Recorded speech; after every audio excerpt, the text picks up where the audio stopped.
तडफदार, सर्वसामान्यांच्या हाकेला धावून जाणारे, मितभाषी आणि सांगलीकरांच्या वैभवात भर टाकणारे आणि प्रगतीकडे वाटचाल करून नेणारे सांगलीचे महापौर माननीय धीरज सूर्यवंशी यांच्याकडून तिचा जागर न्यूज आणि दुर्गा फाउंडेशनच्या वर्धापनास हार्दिक हार्दिक शुभेच्छा.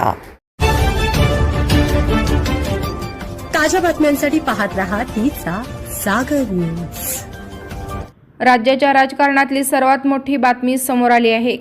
शरद पवार गटासह महाविकास आघाडीला मोठा हादरा बसला आहे. एकनाथ शिंदे आगामी काळासाठी संपूर्ण महाराष्ट्रात मोठी ताकद लावत असून लातूर जिल्ह्यात पक्षाने आपले पूर्ण लक्ष केंद्रित केले आहे. 25,000हून अधिक कार्यकर्त्यांनी पक्षात जाहीर प्रवेश केला असून हा आतापर्यंतचा सर्वात मोठा आणि ऐतिहासिक पक्षप्रवेश मानला जात आहे. या मेळाव्यातून विरोधकांवर कडाडून टीका करताना आमचा अजेंडा खुर्ची नसून जनतेची सेवा हाच आहे अशा शब्दात उपमुख्यमंत्री एकनाथ शिंदे यांनी आपली भूमिका स्पष्ट केली. लातूर जिल्ह्यात शिवसेनेचे ताकद वाढवण्यासाठी आज 25,000 जणांनी पक्षप्रवेश केला आहे. गेल्या 3 वर्षांपासून ही प्रवेशाची मालिका अखंड सुरू आहे. बच्चू कडू यांनीही शिवसेनेत प्रवेश केल्याने या मेळाव्याला विशेष महत्त्व प्राप्त झाले. कालच अमित शाह यांच्यासोबत अत्यंत महत्त्वाची बैठक पार पडली असून त्यानंतर आजचा हा भव्य मेळावा पार पडला. 30 जूनपर्यंत 2 लाख रुपयेपर्यंतची कर्जमाफी करण्यात येणार असल्याची घोषणा यावेळी एकनाथ शिंदे यांनी केली. शेतकऱ्यांना पीक विमा देण्यासोबतच कांदा उत्पादकांच्या प्रश्नावर कालच सविस्तर चर्चा झाली असून सकारात्मक निर्णय घेण्यात आला.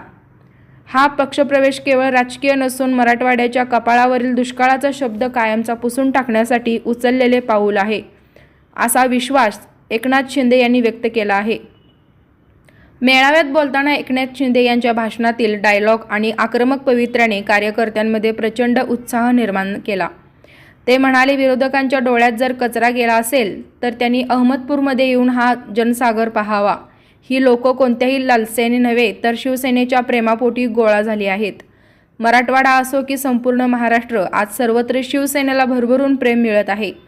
आपल्या प्रसिद्ध स्टाईलमध्ये एक बार मैंने कमिटमेंट की फिर मैं अपने आप भी नहीं सुनता हा डायलॉग मारत आपण दिलेला शब्द नेहमी पाळतो असे हे त्यांनी सांगितले. ब्युरो रिपोर्ट तिचा जागर न्यूज.